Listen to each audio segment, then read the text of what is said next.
I think it's quite a fascinating question and topic, isn't it? As should you pay income tax?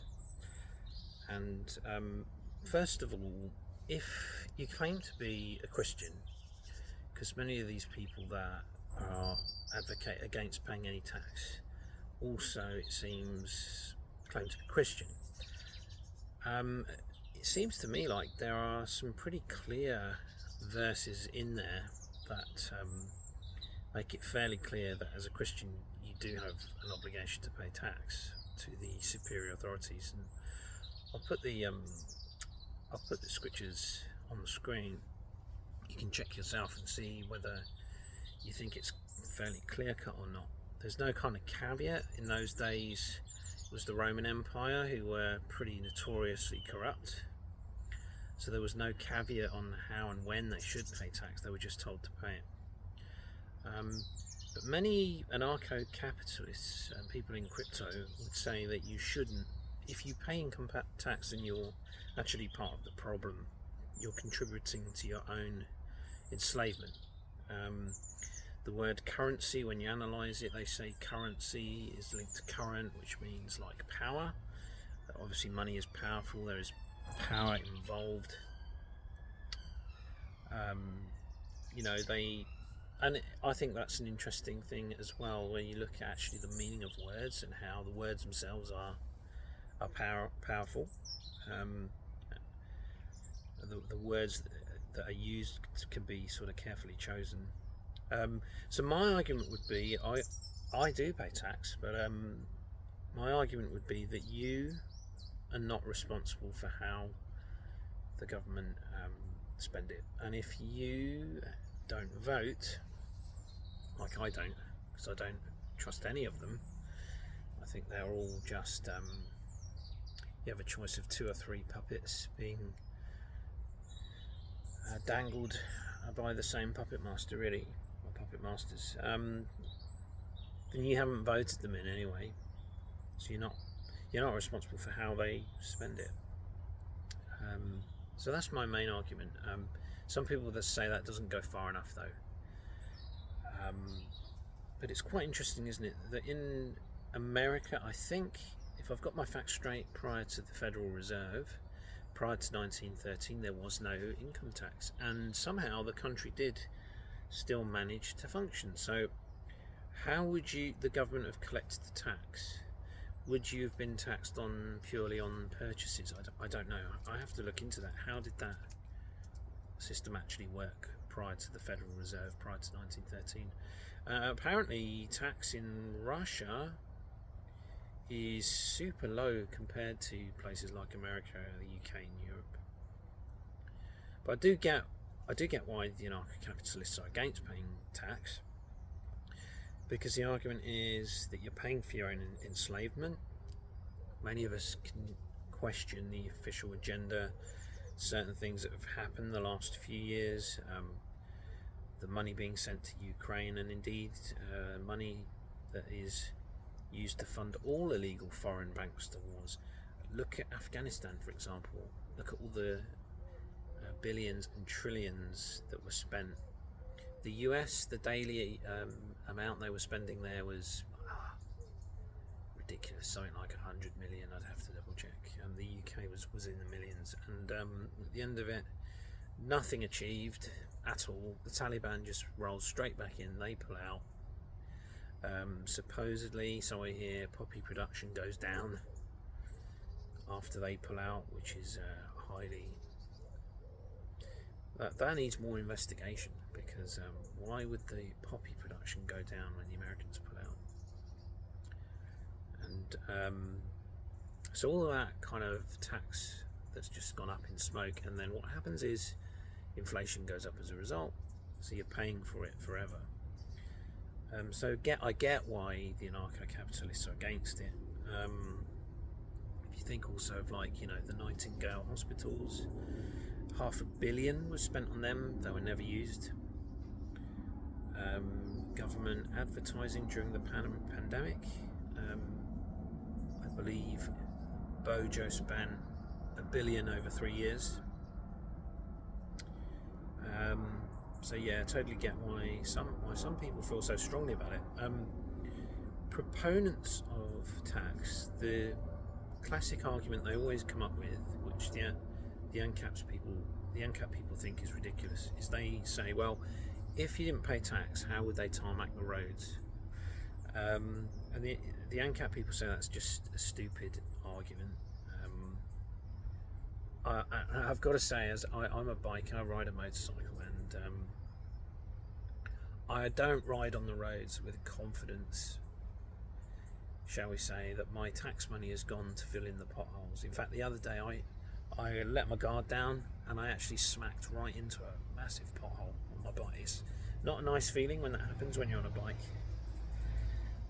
And so yeah, that argument, I'm not sure if it really holds water.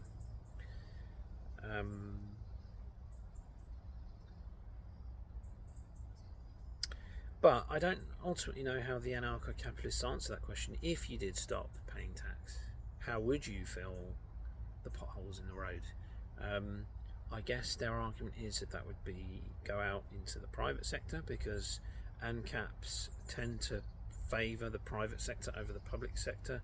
They tend to like the private sector and free markets and capitalism, true capitalism, not fake capitalism. They tend to despise the government bureaucracy. What does puzzle me is how the criticism of the NHS, where people say the NHS is ridiculous, and I'm not talking about us Brits having a moan about the NHS, which happens all the time. I'm talking about where they say it's a scam and it should be defunded. It only ever really seems to be Americans who talk like that, and I've never heard a British person say we should disband the NHS and get rid of it and privatise it. It's that American mindset, they just don't seem to get it. And I believe there was a woman who was caught in America, and she was pregnant and ended up having to give birth, and she got a bill for like $5,000 or something. And I remember seeing programs as well, these like poor guys in America who needed to have operations, and because they didn't have private health care, the only option they had was to get like their hand amputated. We don't have that issue here in the UK because we have the NHS, and so I tend to disagree really, because I think the people that talk like that, people like Jeff Berwick, they're stinking rich people and they can afford private health care. But how would the ANCAP solution take care of the poor? And it's not enough to say, it's not realistic to say, well, everyone will help each other, because that, I agree with that, but that kind of seismic shift isn't going to happen overnight. So what would happen in the interim? Also, do we need some kind of basic police and army? Again, people like Jeff Berwick, he keeps going on about how he knows cartel guys and who will use guns with his own crew for self-defense. It doesn't need the cops. But what about if that was an old granny getting her house broken into? Even if guns were allowed in the UK, how would an old granny fire a gun against 4 or 5 robbers coming and busting into a house? So personally, I think you need police, even though they're far from perfect. And the same argument for standing army of some sort, because you could get some other, like Islamists or some other unsavoury people trying to take over if you didn't have an army here. What I'm talking about is the system as it is right now. If you instantly defunded the army, you had no standing army, not talking about when God's kingdom takes over or something, how would it function if you had no standing army with a lot of evil people, even Marxists or communists or people like that would want to take over? How do you protect your shores? I know that again, the ANCAPs, they don't really believe in nations. They believe it's fictional, borders are fictional, but at the same time are against mass immigration because it destabilizes society. So it's a very tricky one, I think. That I think we all agree that there's fraud happening. The ANCAPs are in favour of probably the extreme ones, no governments, but at best little government. And I get that. Big government is a problem. All of the money that gets swallowed up by the bureaucracy, no accountability for how it's spent. Initiatives like the ULEZ in London, which everyone hates. Funding of foreign banks to wars. Look at Afghanistan. The problem of democide, where governments are caught killing their own citizens. I think 260 million people died that way in the 20th century, and you even have people like, I hear about, say, rumours of government sort of encouraging people who are poor without any hope of ever escaping their situation, considering euthanasia, or what's the other example? The Tuskegee experiments, where taxpayer money is being used to fund sadistic experiments.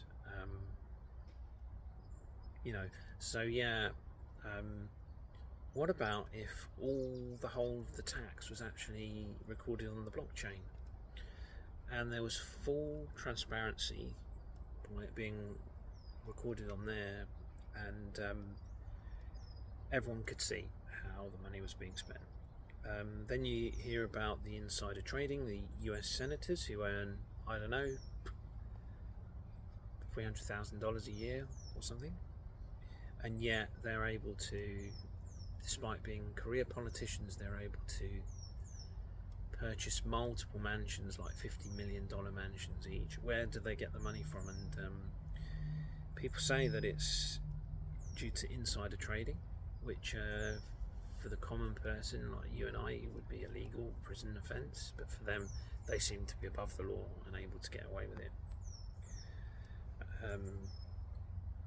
So maybe using the tax system to enrich themselves.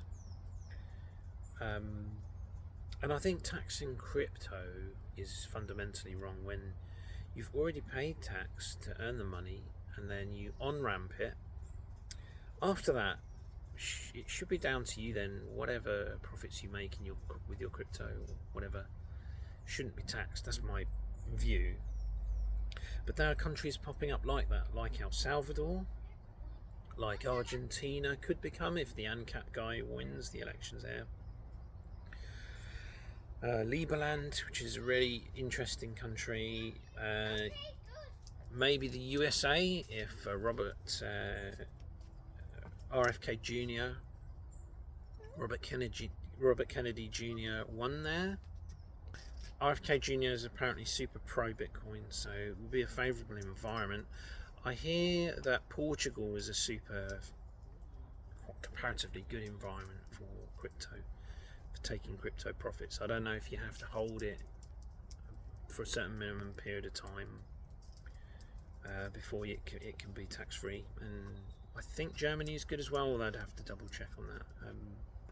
So all that's great, encouraging or pro-crypto politicians will definitely be viewed more favourably amongst anarcho capitalists. I don't believe the solution's a political one anyway, but some seem to be better than others, don't they?